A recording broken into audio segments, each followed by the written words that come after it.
Is time travel possible? Short answer, yes, and you're doing it right now, hurtling into the future at the impressive rate of 1 second per second. You're pretty much always moving through time at the same speed, whether you're watching paint dry or wishing you had more hours to visit with a friend from out of town. But this isn't the kind of time travel that's captivated countless science fiction writers, or spurred a genre so extensive that Wikipedia lists over 400 titles in the category Movies About Time Travel. In franchises like Doctor Who, Star Trek, and Back to the Future, characters climb into some wild vehicle to blast into the past or spin into the future. Once the characters have traveled through time, they grapple with what happens if you change the past or present based on information from the future, which is where time travel stories intersect with the idea of parallel universes or alternate timelines. Although many people are fascinated by the idea of changing the past or seeing the future before it's due, no person has ever demonstrated the kind of back-and-forth time travel seen in science fiction, or proposed a method of sending a person through significant periods of time that wouldn't destroy them on the way.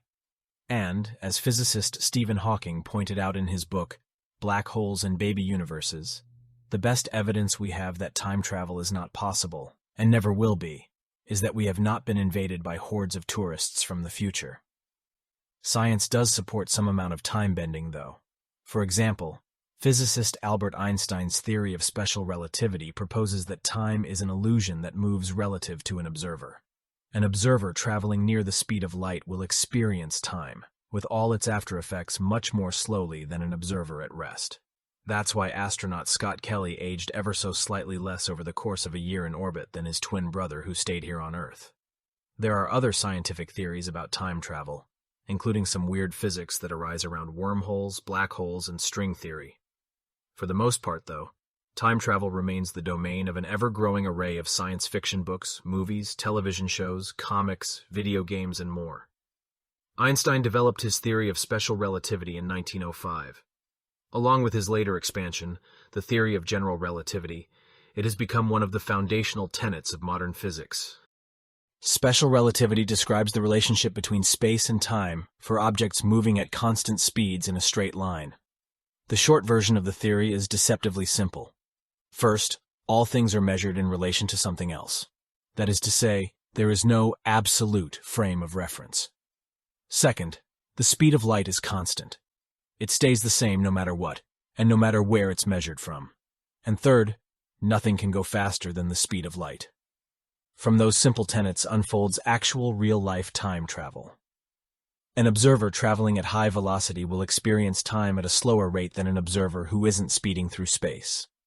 While we don't accelerate humans to near light speed, we do send them swinging around the planet at 17,500 miles per hour, 28,160 kilometers per h, aboard the International Space Station.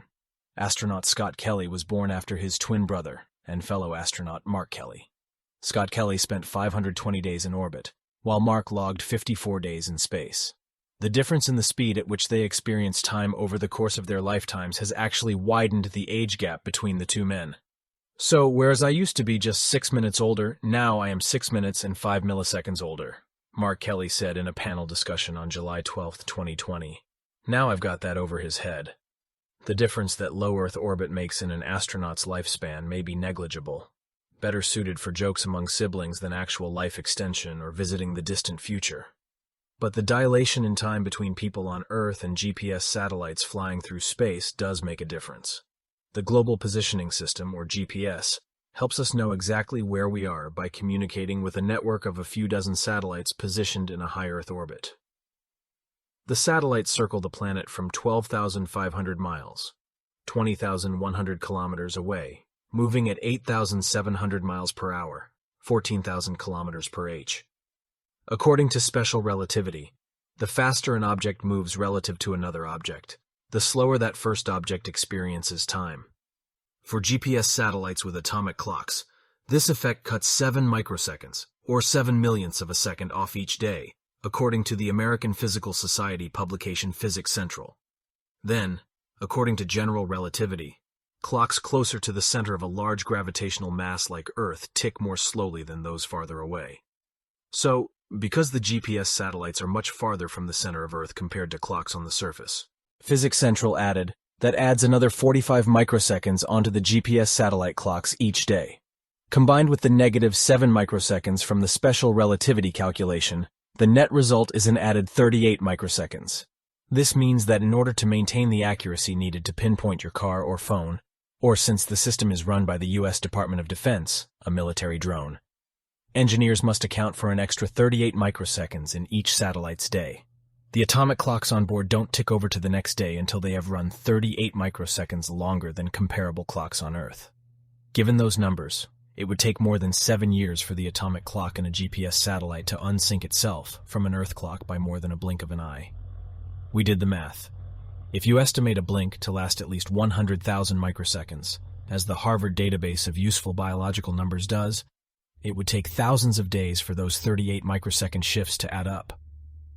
This kind of time travel may seem as negligible as the Kelly brothers' age gap, but given the hyper-accuracy of modern GPS technology, it actually does matter.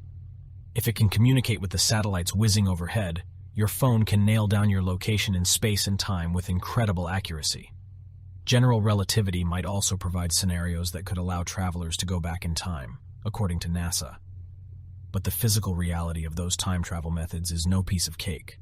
Wormholes are theoretical tunnels through the fabric of space-time that could connect different moments or locations in reality to others.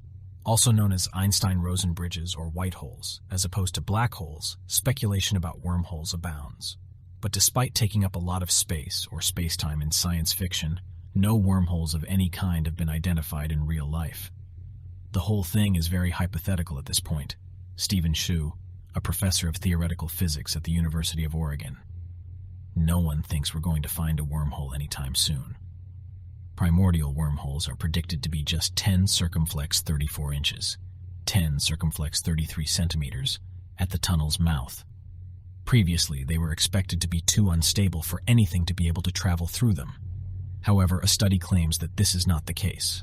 The theory, which suggests that wormholes could work as viable space-time shortcuts, was described by physicist Pascal Coiron.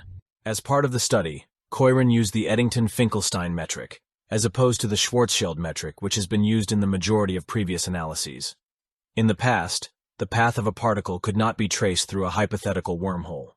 However, using the Eddington-Finkelstein metric, the physicist was able to achieve just that.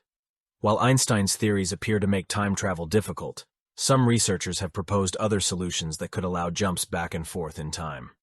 These alternate theories share one major flaw. As far as scientists can tell, there's no way a person could survive the kind of gravitational pulling and pushing that each solution requires. Astronomer Frank Tipler proposed a mechanism, sometimes known as a Tipler cylinder, where one could take matter that is 10 times the sun's mass, then roll it into a very long but very dense cylinder. The Anderson Institute, a time travel research organization, described the cylinder as a black hole that has passed through a spaghetti factory. After spinning this black hole spaghetti a few billion revolutions per minute, a spaceship nearby, following a very precise spiral around the cylinder, could travel backward in time on a closed, time-like curve, according to the Anderson Institute. The major problem is that in order for the Tipler cylinder to become reality, the cylinder would need to be infinitely long or be made of some unknown kind of matter. At least for the foreseeable future, endless interstellar pasta is beyond our reach. Theoretical physicist Amos Ori at the Technion Israel Institute of Technology in Haifa, Israel, proposed a model for a time machine made out of curved space-time, a donut-shaped vacuum surrounded by a sphere of normal matter. The machine is space-time itself, Ori told Live Science. If we were to create an area with a warp like this in space that would enable timelines to close on themselves, it might enable future generations to return to visit our time. There are a few caveats to Ori's time machine.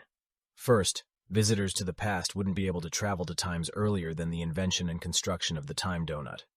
Second, and more importantly, the invention and construction of this machine would depend on our ability to manipulate gravitational fields at will, a feat that may be theoretically possible, but is certainly beyond our immediate reach. Time travel has long occupied a significant place in fiction. Since as early as the Mahabharata, an ancient Sanskrit epic poem compiled around 400 BC, humans have dreamed of warping time, told Lisa Yashek, a professor of science fiction studies at the Georgia Institute of Technology in Atlanta. Every work of time travel fiction creates its own version of space-time, glossing over one or more scientific hurdles and paradoxes to achieve its plot requirements. If you enjoyed the video, please give it a thumbs up and don't forget to subscribe to the channel. And it would be great if you could share your thoughts in the comments.